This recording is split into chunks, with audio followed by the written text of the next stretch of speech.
اتنی میری اوقات نہیں. ناظرین، میں ہوں آپ کی ہوسٹ ماہر نذیر. اس وقت ہمارے ساتھ موجود ہیں ابیک بن قرآن اکیڈمی کے بانی قاری محمد نعیم صاحب. آئیے ان سے بات کرتے ہیں. السلام علیکم سر. وعلیکم السلام ورحمۃ اللہ وبرکاتہ. کیسے ہیں سر آپ؟ اللہ کے احسان الحمدللہ. سر آپ نے اس مدرسے کا آغاز کب کیا؟ اس مدرسے کا آغاز جو ہے ہم نے 2009 میں کیا تھا، اور 2009 میں ہم نے کلاس شروع کی تھی ناظری کی. تو الحمدللہ بہت سارے طلباء وہاں سے پڑھ کر جا چکے ہیں، اور بہت سارے بچوں اور بچیوں نے قرآن کریم ناظرہ پڑھا، دیکھ کر پڑھا ہے.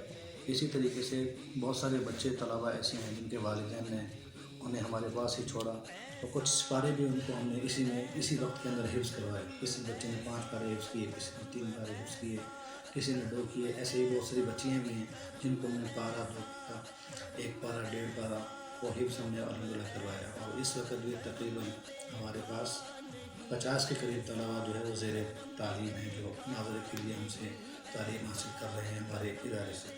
سر آپ نے خود کہاں تک تعلیم حاصل کی، اور کیا آپ نے یہ قاری کی جو ہے یہ سند حاصل کی ہے؟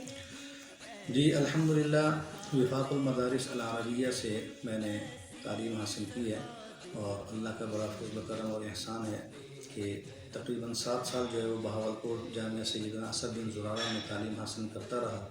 اس کے بعد 2 سال کراچی میں جامعہ فاروقیہ شاہ فیصل کالونی میں ہے، وہاں پر میں نے الحمدللہ 2 سال جو ہے وہ تعلیم حاصل کی. اور آخری جو دورہ حدیث ہمارا کہلاتا ہے، اور ایم اے اسلامیات کے برابر جو ہے اس کی ڈگری بھی جاری ہوتی ہے، وہ الحمدللہ وہاں سے ہمیں سند وہاں سے ملی. وفاق المدارس ہمارا بورڈ ہے. اور اسی طریقے سے جو ہے وہ ہمیں یہ حفظ بھی میں نے بہاولپور میں کیا تھا، اور تجوید بھی وہیں بہاولپور ہی سے پڑھی ہے. تو اللہ کا بڑا احسان اور بڑا کرم ہے. تو سر یہ دنیا اور دنیاوی جو تعلیم ہوتی ہے اس میں کیا فرق ہے؟ سوال تو بڑا اہم کیا ہے آپ نے. بس یہ ہے کہ دنیا کی تعلیم میں دنیا پیش نظر ہوتی ہے، اور آخرت کی تعلیم میں جو ہے وہ آخرت پیش نظر ہوتی ہے. آسان سا فرق ہے. اس کے اندر ہم یہ کہہ سکتے ہیں کہ جب دنیا کی تعلیم حاصل کرتے ہیں تو انسان کا مقصد دنیاوی عہدے اور دنیاوی چیزوں کو حاصل کرنا ہوتا ہے کہ بس کہاں تک جانا ہے. لیکن جب دینی تعلیم حاصل کرتے ہیں تو دنیا غرض نہیں ہوتی، بس آخرت اور غرض ہوتی ہے. نبی کریم صلی اللہ علیہ وسلم کے طریقے، آپ کی احادیث، آپ کے علم کو سیکھنا اور پھر آگے تک سکھانا اور لوگوں تک پہنچانا، بس پھر یہی غرض ہوتی ہے. اس میں پھر مشقتیں تکلیفیں آتی ہیں. یہی وجہ ہے کہ آپ لوگ جو ہے مولویوں کو دیکھتے ہیں کہ مدرسے اور مسجد تک ہی محدود رہتے ہیں.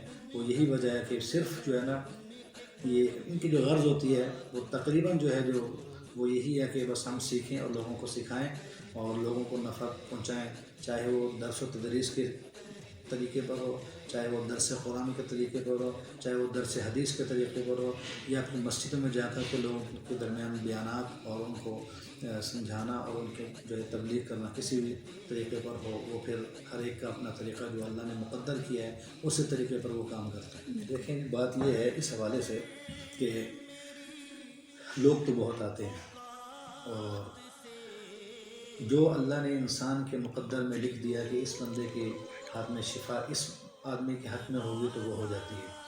اور کوئی بندہ، کوئی ڈاکٹر کسی جگہ پر کوئی دعویٰ نہیں کر سکتا کہ میرے پاس آیا اور 100% جو ہے وہ بالکل ٹھیک اور درست ہو کر کے جائے گا. یہ کوئی کہہ نہیں سکتا.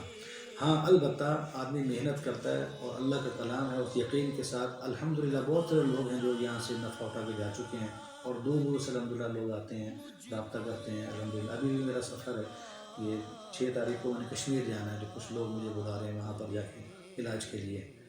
تو بس یہی بات ہے کہ اس میں ایک بات یاد رکھیں میری، لوگ یہ سمجھتے ہیں کہ اس میں ہمیں گارنٹی ملے اور ہمیں وعدہ ہو تو ہم جو صاف ستھرا کام کرتے ہیں، نہ خیانت کرتے ہیں، نہ جھوٹ بولتے ہیں، نہ دھوکہ دہی کرتے ہیں. وعدہ بھی کوئی نہیں ہوتا، گارنٹی بھی کوئی نہیں ہوتی، محنت پوری ہوتی ہے، اس میں خیانت نہیں ہوتی.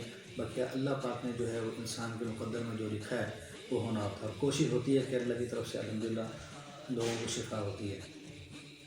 سر آج کل جیسے جعلی پیر اور فقیر لوگوں کو غلط راہ کی طرف لے کے جا رہے ہیں، جیسے محبوبہ کے قدموں میں پسند کی شادی، تو اس بارے میں آپ عوام کو کیا پیغام دیں گے؟ ایک تو یہ ہے کہ جعلی لوگوں سے بچیں، جعلی لوگوں سے بچیں. وہاں جا کے اپنا وقت بھی برباد کرتے ہیں، پیسہ بھی برباد کرتے ہیں، اور ایمان بھی برباد کرتے ہیں. اور یہ جو آپ نے باتیں کہی ہیں، ہم یہاں پر اس قسم کا کوئی کام نہیں کرتے کہ جناب آپ کے قدموں میں محبوب اتنے گھنٹوں میں آ جائے گا، ایسا محبت کا کوئی کام ہم نہیں کرتے۔ جادو جنات کے حوالے سے، بندش کے توڑ کے حوالے سے، نظر بد کے حوالے سے، گھریلو اختلافات کے حوالے سے، رشتے کی بندش ہوگی، کاروباری بندش ہوگی، ہم یہ معاملات کرتے ہیں۔ ہاں، زوجین میاں بیوی کے درمیان، گھر والوں کے درمیان نا اتفاقی لڑائی جھگڑا رہتا ہے، تو اس حوالے سے جو ہے وہ ہم محنت کرتے ہیں، اللہ پاک نے شفا دینی ہے اور وہ ہم کام کرتے ہیں۔ لیکن لوگوں کو ہم یہی کہیں گے کہ پیسہ برباد نہ کریں ایسے کاموں میں بڑھ کر، اور اپنا وقت بھی برباد نہ کریں، سب سے بڑھ کر اپنا ایمان برباد اور دین برباد نہ کریں۔ سر آپ کے پاس لوگ آتے ہیں اپنی مشکلات لے کے، انہیں آپ تعویذ وغیرہ دیتے ہیں یا ساتھ وظائف بھی بتاتے ہیں کہ یہ وظیفہ پڑھتے ہیں؟ وظیفہ بھی بتاتے ہیں اور تعویذات جہاں دینے کی ضرورت ہو وہ تعویذ بھی دیتے ہیں، وظائف بھی بتاتے ہیں، دونوں کام کیا کرتے ہیں۔ ہوتا یہ ہے کہ تعویذات سے وقتی شفا ہو جاتی ہے، لیکن جب آدمی تعویذات کرتا ہے تو اس کی روحانیت مضبوط ہوتی ہے۔ جادو و جنات کا اٹیک اور نظر بد کا اٹیک، بندش کا اٹیک اسی صورت میں ہوتا ہے جب انسان کی روحانی قوت کمزور ہو جائے۔ تو یہ ضروری ہے کہ جب آپ ایک بندے کا علاج کر رہے ہیں تو اس کی قوت مدافعت بھی مضبوط ہونی چاہیے۔ تو ہم اس کی قوت مدافعت کو، روحانی قوت کو مضبوط کرنے کے لیے ہم یہ لازمی جو ہے وظائف دیا کرتے ہیں کہ آپ یہ پڑھیں تاکہ اندر جو ہے وہ روحانیت پیدا ہو اور اندر سے ساری چیزیں جلنی شروع ہو جائیں، ختم ہونا شروع ہو جائیں۔ بسم اللہ الرحمن الرحیم۔ سب سے پہلے یہ کتاب ہے احیا السنن کے نام سے ہے، یہ لبنان سے، بیروت سے چھپی ہے، اور فقہ حنفی کی بہت معتبر کتاب ہے۔ ہر مسئلے کو حوالے سے اس میں ثابت کیا ہے، اور احادیث اور صحابہ کے جو واقعات ہیں ان سے اس کو ثابت کیا ہے۔ یہ تفسیر ہے قرآن کریم کی، الجامع لاحکام القرآن کے نام سے، تفسیر قرطبی کے نام سے مشہور ہے قرآن کریم کی۔ تو پوری احادیث کی روشنی میں یہ فقہ مالکی کی تفسیر ہے۔ اس کے ساتھ الاتقان فی علوم القرآن، یہ بھی تفسیر موجود ہے۔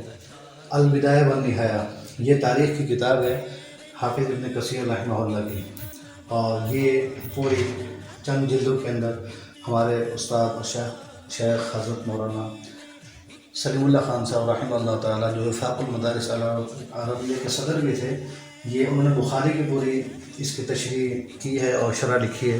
یہ پوری کی پوری یہ وہ کتاب ہے۔ یہ ہدایہ کی کتاب ہے جو پہلے بڑے ضخیم چھاپے میں تھی، تو اس کے بعد مکتبہ بشرا والوں نے اس کو ملون کر کے اور بہترین کر کے اس کو چھاپا ہے۔ یہ بہشتی زیور اور دیگر کتابیں موجود ہیں۔